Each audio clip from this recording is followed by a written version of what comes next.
আমার বড় ভাইয়ের বউ বা আমার ভাবি পরকীয়া করেছেন 5 বছর ধরে, জানতে পেরেছে, এবং পরকীয়ার মাধ্যমে একটা বাচ্চাও হয়েছে। এখন করণীয় কি? পরকীয়া এখন ঘরে ঘরে হয়েছে ভাই, জঘন্য ব্যাধিতে পরিণত হয়েছে। তো এইরকম যদি পরিস্থিতি হয়, ইসলামী শরিয়া দৃষ্টিকোণ থেকে এটা সবচেয়ে বড় জঘন্য অপরাধ হয়েছে। ইসলামী বিচার ব্যবস্থা থাকলে এর সবচেয়ে কঠিন শাস্তি হতো, যেহেতু বিচারিকভাবে আইনগতভাবে সেটা কার্যকর করবার সুযোগ নেই, যেহেতু ইসলামী বিচার ব্যবস্থা নেই। এজন্য এটার বিচারের ভার কোনো এলাকার কোনো মোড়ল মাতবর কেউ নিজের হাতে নেওয়ার অধিকার কারোর নাই, সুযোগ নাই, খবরদার। তবে এইরকম পাপিষ্ঠ তার সাথে সংসার করার বিষয়ে যদি সে চরিত্রহীন এটা সাব্যস্ত হয়, চার চরিত্র সংশোধনের আশা না থাকে, তাহলে তাকে ডিভোর্স দিয়ে ভিন্ন কোনো চিন্তা তার স্বামী করতে হবে। আর যদি তিনি তার কৃতকর্মের জন্য অনুতপ্ত হয়ে আল্লাহর কাছে মাপ চান, যেহেতু ইসলামী বিচার ব্যবস্থা নাই, সেহেতু তার শাস্তি কার্যকর করবার উপায় নাই, কিন্তু তিনি তওবা করলে আল্লাহ তাআলা চাইলে মাফও করতে পারেন। এটা একান্ত তাদের বিষয়, আল্লাহর বিষয়। দোয়া কবুল হওয়ার জন্য মহান আল্লাহ তাআলার কাছে কিভাবে দোয়া করতে হবে? দোয়া কবুল হওয়ার জন্য প্রথম শর্ত হলো হালাল উপার্জন থাকা। হারাম উপার্জনকারী ব্যক্তির দোয়া কবুল হয় না। চুরি করে, ডাকাতি করে, টিন চুরি, গম চুরি করে এরপরে মক্কা শরীফ গিয়ে 2 হাত তুলে আল্লাহর কাছে চোখের পানি ফেলে দোয়া করছেন, হাদিস বলছে দোয়া কবুল হবে না, দোয়া কবুল হবে না। নবী করিম সাল্লাল্লাহু আলাইহি ওয়াসাল্লাম পরিষ্কার হাদিস আছে, অনেক দূর থেকে এলোমেলো চুল নিয়ে, ধুলোমলিন শরীর নিয়ে কেউ যদি কাবার চারপাশে হাত তুলে দোয়া করে, আন্না ইউস্তাজাবু লিযালিক, কিভাবে তার দোয়া কবুল হবে? নবীজি বলেছেন, কারণ দেহ, তার শরীর, তার সম্পদ হারাম দ্বারা গঠিত হয়েছে। এই জন্য দোয়া কবুলের জন্য প্রথম শর্ত হলো হালাল উপার্জন থাকা। কেউ যদি আগে হারাম উপার্জন করে থাকেন, এখন তওবা করবেন, মানুষের হক মেরেছেন, এখন ফেরত দিবেন, তারপরে আল্লাহর কাছে দোয়া করবেন, ইনশাআল্লাহ দোয়া কবুল হবে। দোয়া কবুলের দ্বিতীয় শর্ত হলো অন্তরের অন্তঃস্থল থেকে কায় মনোবাক্যে দোয়া করবেন, অন্য মনস্ক হয়ে না, দায় সারা ভাবে না, মনোযোগ দিয়ে দোয়া করবেন। দোয়া কবুলের জন্য আরেকটা গুরুত্বপূর্ণ শর্ত হলো হালাল বিষয়ে দোয়া করবেন, হারাম জিনিস আল্লাহর কাছে চাইবেন না, 2 নম্বর জিনিস আল্লাহর কাছে চাইবেন না। অবৈধ সম্পর্ক করার, কারোর সাথে অবৈধ রিলেশন করার, হারাম সম্পর্ক করার জন্য আল্লাহর কাছে দোয়া করবেন, এটা অবৈধ দোয়া, নাজায়েজ দোয়া, এটা করা জায়েজ নাই। বৈধ দোয়া করবেন, নেক দোয়া করবেন, ইনশাআল্লাহ আশা করা যায় আল্লাহ তাআলা দোয়া কবুল করবেন। দোয়ার ক্ষেত্রে আল্লাহর প্রশংসা, নবীজির প্রতি দুরূদ প্রেরণ, এরপরে আপনি যে কোনো চাওয়া পেশ করবেন, বৈধ চাওয়া। এবং দোয়া করার পর কবুল হচ্ছে না কেনার জন্য হুলস্থুল করবেন না।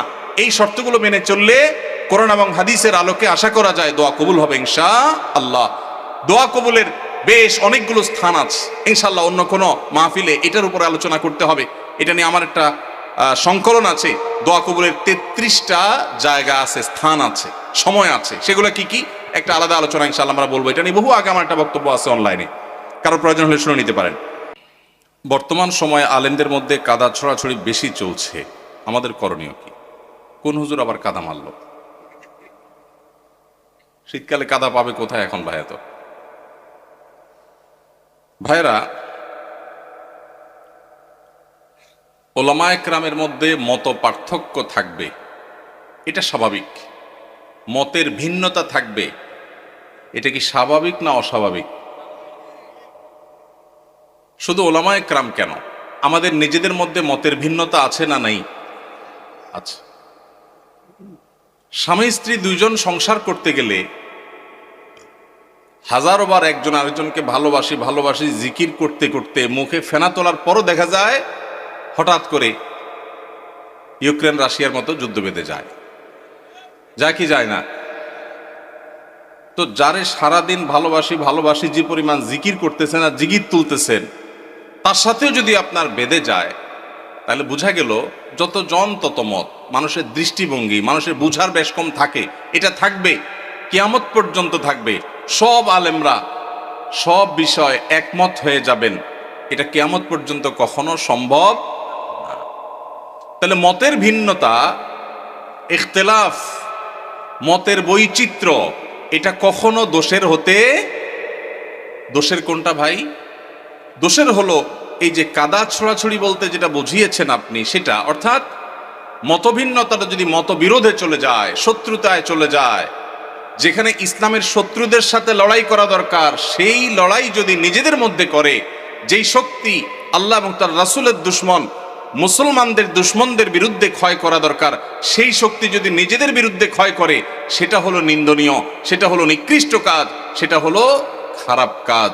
আল্লাহ তাআলা আমাদেরকে সেই খারাপ কাজ থেকে বেঁচে থাকার তৌফিক দান করুন। ভাইরা আমার, এই দেশ সেই দেশ, যে দেশ ওয়াজ মাহফিলের আওয়াজে মুখরিত হয়। এই মাটি সেই মাটি, যে মাটিতে কনকনে শীতের মধ্যে প্যান্ডেলের বাইরেও অগণিত মানুষ ঘন্টাকে ঘন্টা দাঁড়িয়ে নিজের পকেটের টাকা খরচ করে এসে মাহফিল শোনেন।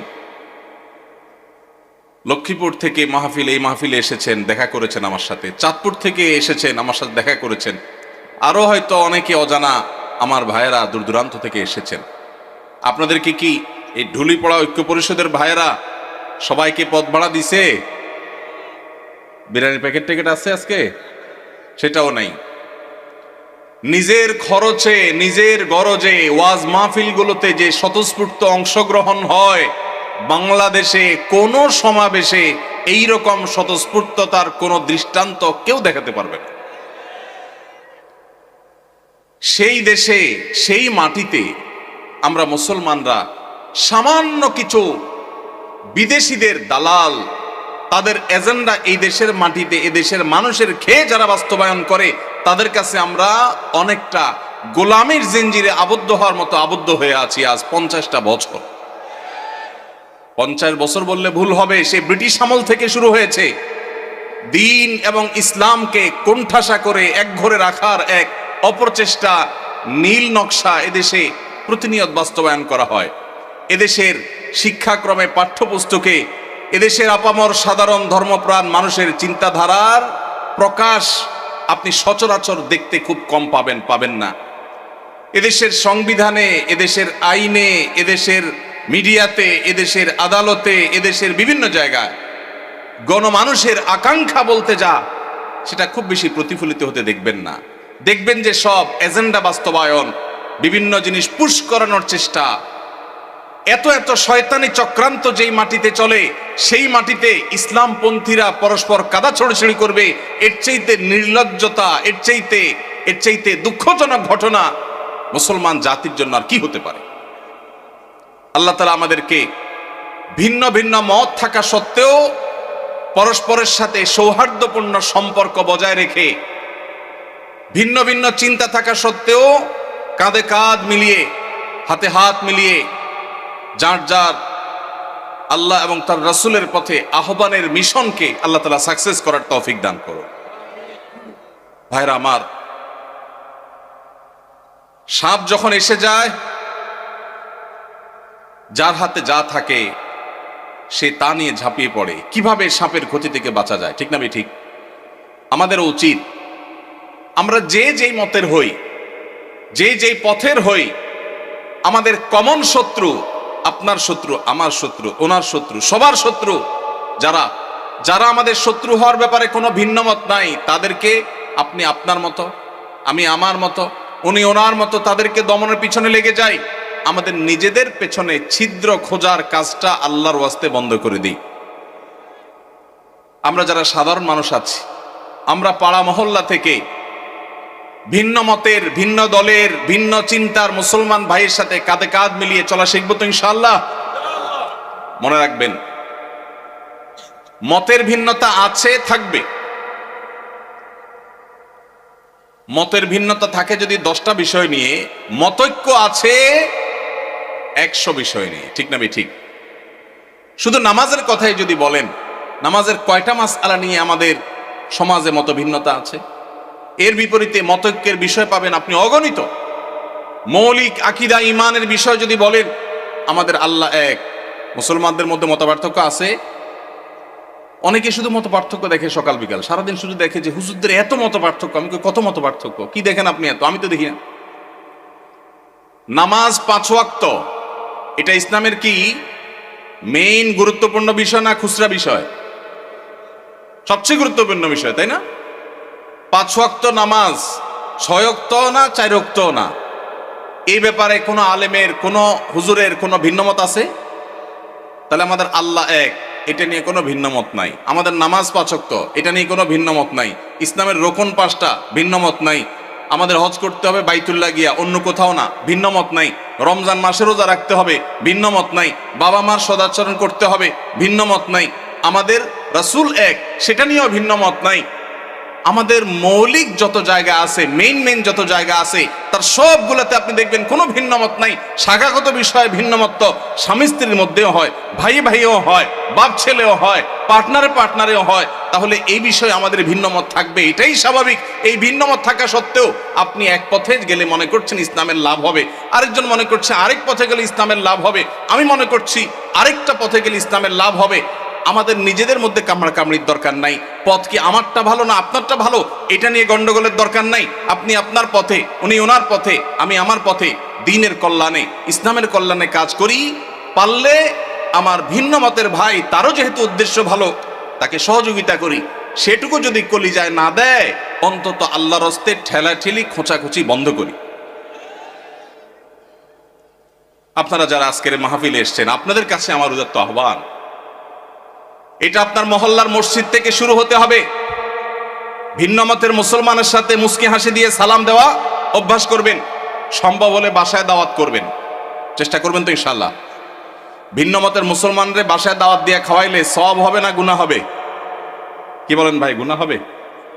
ভাই মদিনা শরীফ থেকে, মসজিদে নববীর সোহবতে থেকে, মদিনা ইসলামী বিশ্ববিদ্যালয় থেকে পড়াশোনা করে অনার্স মাস্টার্স করে আসছেন।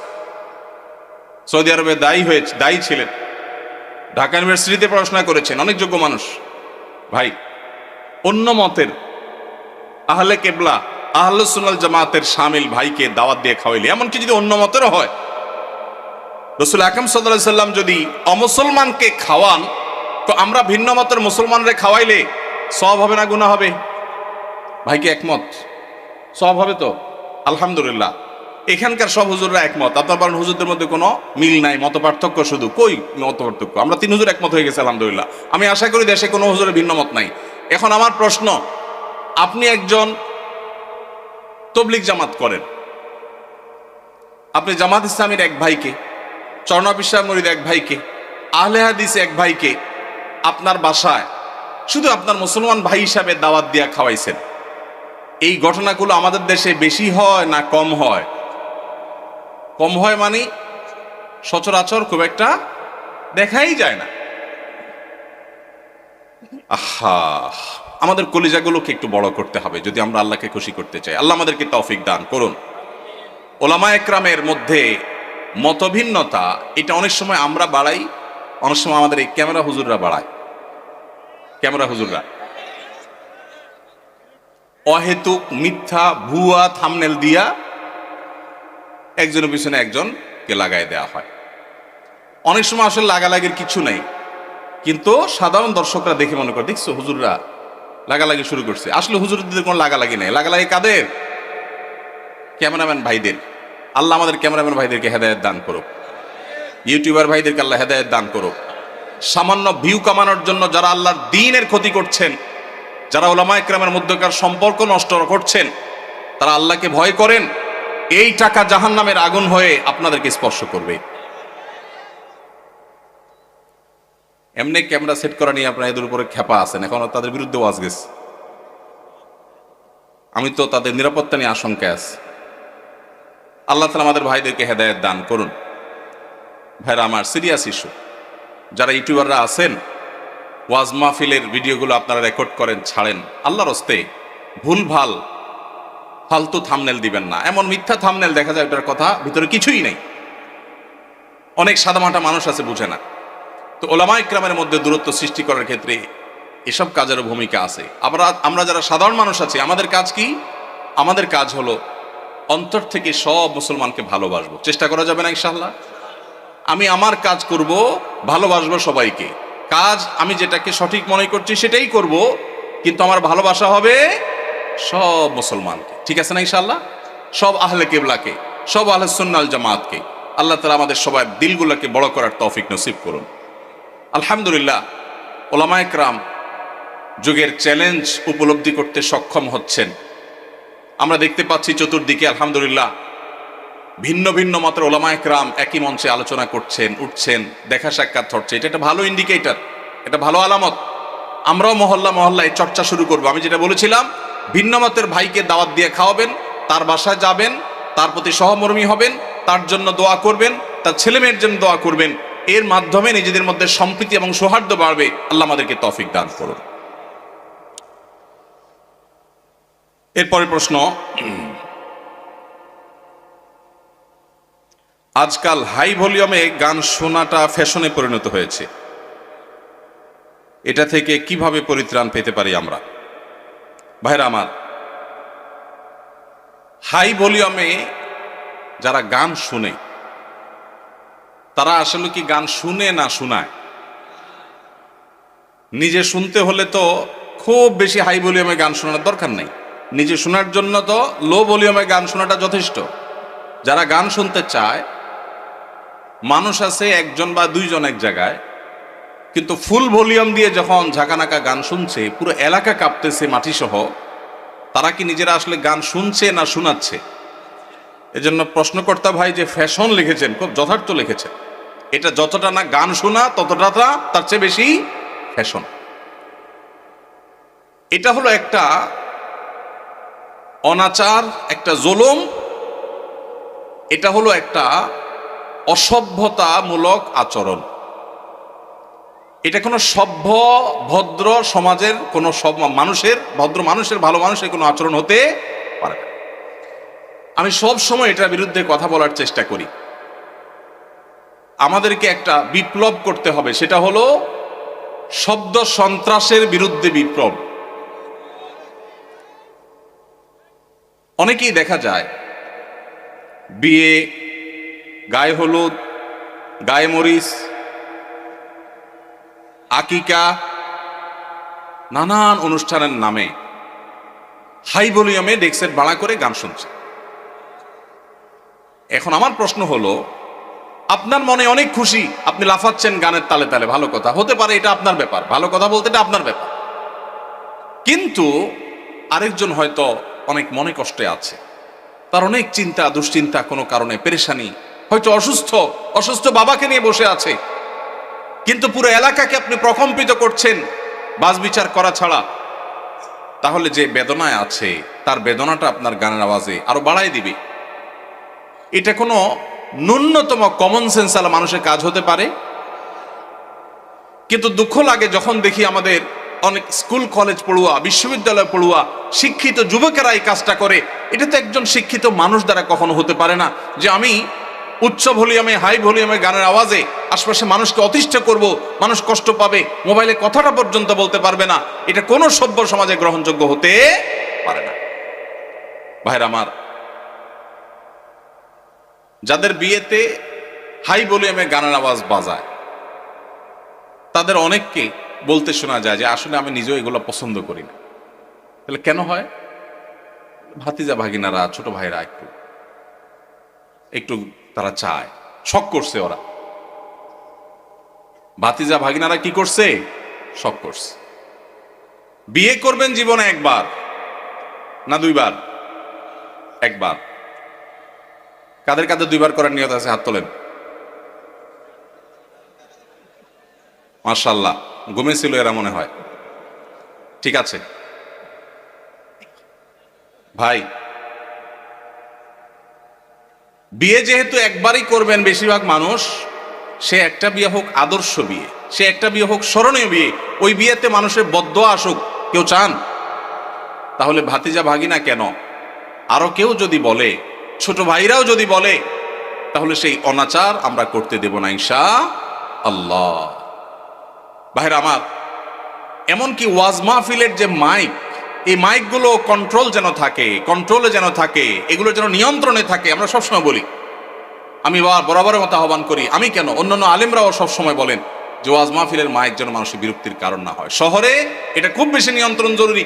গ্রামে যেখানে মাহফিল হয়, পুরা গ্রামের মানুষ মাহফিল শোনার জন্য প্রস্তুত থাকে। দূর দূরান্ত থেকে নায়ুরিরা বাপের বাড়ি বেড়াইতে আসে, যখন মাহফিল হয় সবাই প্রস্তুত থাকে।